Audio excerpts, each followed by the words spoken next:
Im-sama est officiellement le seul immortel de One Piece, le monstre qui vit dans les entrailles de Marie-Joise et qui craint une seule chose, le seul et unique Joy Boy, l'homme qui vient toujours pour sa peau, selon lui le seul qui peut l'éliminer. Alors il attend une seule chose, l'invulnérabilité, et celui qui va le lui donner, c'est le seul et unique Saint Saturne, le scientifique qui a voulu créer le 8e corps d'Im-sama et qui est celui qui lui permettra de changer de corps. Et aujourd'hui, on vous révèle tout ça les Nakama, et même mieux, on vous montre le lien entre Saint Saturne et les Visma. Et bienvenue sur Rev, c'est les Nakama. Mais avant tout, on tient à vous souhaiter une très bonne année et c'est la première vidéo de l'année, donc on espère qu'elle va vous plaire. Si c'est le cas, n'hésitez pas à laisser comme d'habitude un petit commentaire. Et évidemment, on vous souhaite tout plein de bonnes choses pour cette nouvelle année. La santé, surtout la santé, c'est le plus important, on vous le dit souvent, tout le monde le dit souvent. Tant qu'il y a la santé, tout va. Et Im-sama, lui, il cherche la santé éternelle. Et on va voir ça dans cette vidéo. Allez, c'est parti. Im-sama. Vous vous en doutez, le personnage central de cette vidéo, eh bien ce sera Im-sama. Eh bien non, on est désolé, mais Im-sama c'est uniquement le commanditaire. Mais avant de commencer, eh bien il faut savoir tout ce qu'il y a à savoir sur le personnage. Im-sama est le démon des entrailles de Marie-Joie. Selon Ivankov, la théoricienne One Piece dans One Piece, eh bien Im serait issu de la famille Nerona. C'était l'un des 20 créateurs de ce monde, un des 20 vainqueurs des royaumes antiques. Et il serait immortel. La belle affaire. Du coup, le gouvernement a déjà gagné. Face à quelqu'un qu'on ne peut pas battre, eh bien on ne peut pas faire grand chose, c'est complètement foutu. Eh bien non, car Oda l'a dévoilé dans un SBS assez récent. L'immortalité n'est pas l'invulnérabilité. En tout cas, pas dans son manga. C'est-à-dire que la personne vit éternellement, mais uniquement jusqu'à ce que quelqu'un la tue. Et son corps n'est pas du tout invulnérable. Si vous connaissez Highlander, c'est le même principe. En Highlander, il vit éternellement, mais jusqu'à qu'on lui coupe la tête. Donc si on lui coupe la tête, si on le tue, c'est fini. Là, c'est le même principe. Im-sama vit éternellement tant qu'on ne l'a pas tué. Et même là, il y a une petite subtilité selon nous. Car Im-sama ne vit pas, il craint tout, il craint de mourir car il cherche un moyen de rendre son corps immortel. Car il le sait, il a peut-être battu une fois Joy Boy, mais cet homme revient tout le temps. Et à la prochaine réincarnation, il a peur de mourir. Il a peur que le monde se retourne contre lui. Alors voilà pourquoi il veut passer inaperçu. Voilà pourquoi il reste toujours caché dans Marie-Joie tant qu'il n'a pas de sécurité. Il laisse le monde dans les mains des 5 anciens. Mais pourquoi veut-il vivre? Que va-t-il lui faire? Eh bien tout ça, c'est directement en lien avec Ginny. La 8e femme. Dans le dernier chapitre de l'année, Saint Saturne révèle quelque chose d'assez important. D'ailleurs, il révèle pas mal de choses, mais il a des mots sur une certaine 8e femme de Marie-Joise. Et ça, c'est très intriguant. Selon lui, Ginny devait être cette fameuse 8e femme. Alors en premier lieu, on pourrait se dire que c'est simple. Elle devait être l'épouse d'un dragon céleste qui était 8e dans la hiérarchie. Donc pas les doyens, étant donné que ce sont les 5 premiers dans la hiérarchie, mais quelqu'un qui suit après. Figarland, c'est le seul qu'on connaît de haut gradé, qui est assez fort, le champion de God Valley, qui a énormément de prestige. Et encore, 8e, ça nous paraît assez bas pour lui. Alors selon cette théorie, ce serait un dragon céleste qu'on ne connaît pas encore. Quelqu'un qui prendrait de l'importance par la suite et surtout qui a été le mari de Ginny. Et pire que ça, quelqu'un qui a abusé d'elle pendant des années. Mais nous, on ne pense pas du tout que ce soit ça la solution. Et pour ça, il faut penser à quelque chose. 8 pour nous correspond à quelque chose d'autre. À 800 ans. Ça fait 800 ans que les royaumes antiques ont été battus. Ça fait 800 ans que le gouvernement est en place. Ça fait 800 ans qu'Im-sama est dans les tréfonds de Marie-Joise, en train de trembler pour sa vie, en train de trembler parce que Joy Boy va revenir. Et ces 800 ans, avec ces 8 femmes, ça veut dire qu'Im-sama prend encore tous les 100 ans. Et ça correspond totalement. Pour nous, à l'époque, Im-sama était un démon. Il est intervenu dès le début de la bataille et il a pris le contrôle du souverain Nerona, la première des corps. Et à chaque fois que le corps allait expirer, il en changeait. Il l'a fait 7 fois d'affilée, une tous les 100 ans. Et à chaque fois, il choisissait un dragon céleste comme nouveau corps. Mais cette fois, Ginny avait été choisie pour devenir ce 8e corps. Voilà le secret d'Im-sama, le démon voleur de corps. Mais pour ce corps, ils ont voulu faire quelque chose d'incroyable. Ils ont voulu le changer. Ils ont voulu rendre ce corps immortel. Et c'est là que Saint Saturne est intervenu. Il a voulu faire de Ginny le corps ultime pour Im-sama. Les expérimentations.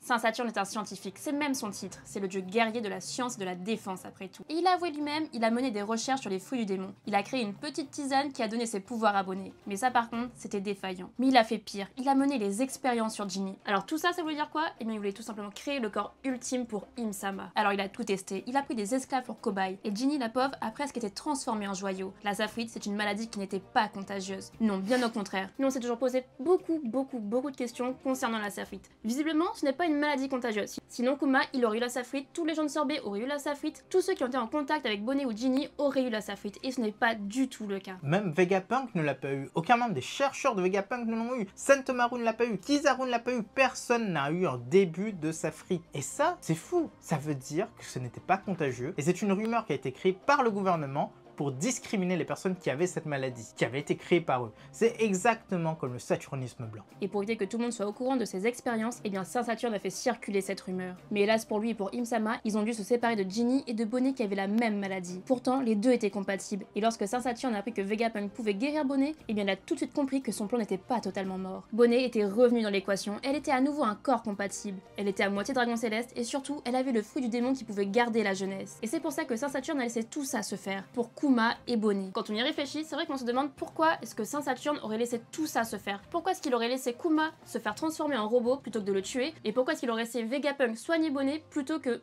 de tuer également Bonnet. C'est tout simplement parce qu'il y avait une chose bien plus importante derrière tout ça. Et pour que tout ça se fasse, il a fait cette machination. Et la finalité, c'est que Bonnet se retrouve sur Sorbet, surveillé par Alpha, surveillé par les agents du Cypherpol, jusqu'à ce qu'elle soit guérie totalement. Et là, on la prélève. On la ramène à Marie-Joise, et sur Marie-Joise, on attend le bon moment pour que Im-sama récupère le corps, qu'elle soit transformée en Im-sama. D'ailleurs, durant l'ellipse, elle a été attrapée par le gouvernement, attrapée par Akainu qui l'a livrée directement à Marie-Joise. Elle a pu s'échapper pour une raison X ou Y, mais ils l'ont ramenée là-bas, ce n'est pas pour rien. C'était pour la conditionner qu'elle devienne le nouveau corps d'Im-sama. Vous l'aurez compris, elle aurait dû devenir le 8e corps. Mais là aussi, ça s'est très mal passé et elle s'est juste enfuie. Et aujourd'hui, ils sont à la recherche de Vivi, et Saint Saturne va sans doute faire des expériences sur elle. Et cette fois, ça marchera. Il va créer le corps ultime pour Im-sama. Le corps ultime qui sera un corps de saphir. C'est assez étonnant de dire ça, mais dites-vous bien que la transformation pour rendre un corps totalement invulnérable, eh ben c'est peut-être le transformer en rocher, le transformer en chose inanimée, inerte, quelque chose que tu as beau frapper, ça ne se délite pas. D'ailleurs, on se demande si Saint Saturne ne voulait pas transformer Ginny en une sorte de diamant. Donc il a réussi à créer du saphir, mais là, il voulait aller vers le diamant et il ira vers le diamant par la suite. Les Vinsmoke. Dans le passé de One Piece, il y a 800 ans de cela, les 20 rois ont abandonné leur royaume pour Marie-Joise. Et sur Alabasta, c'est le frère de la reine qui a repris les choses en main. Et alors, pour Saint Saturne, pour les doyens, qu'est-ce qui s'est passé?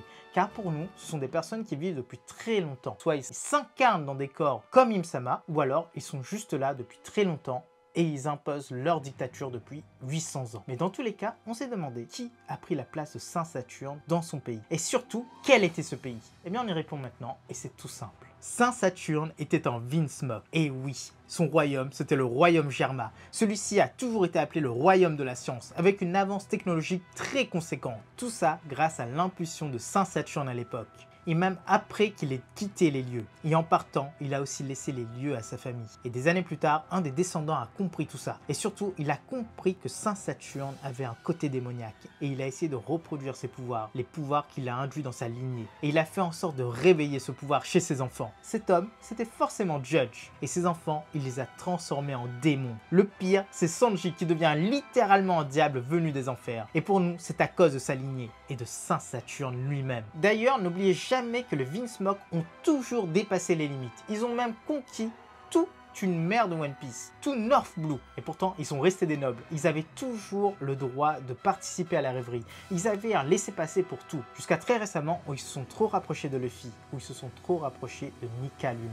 Mais à l'époque, pour nous, Saint Saturne les couvrait.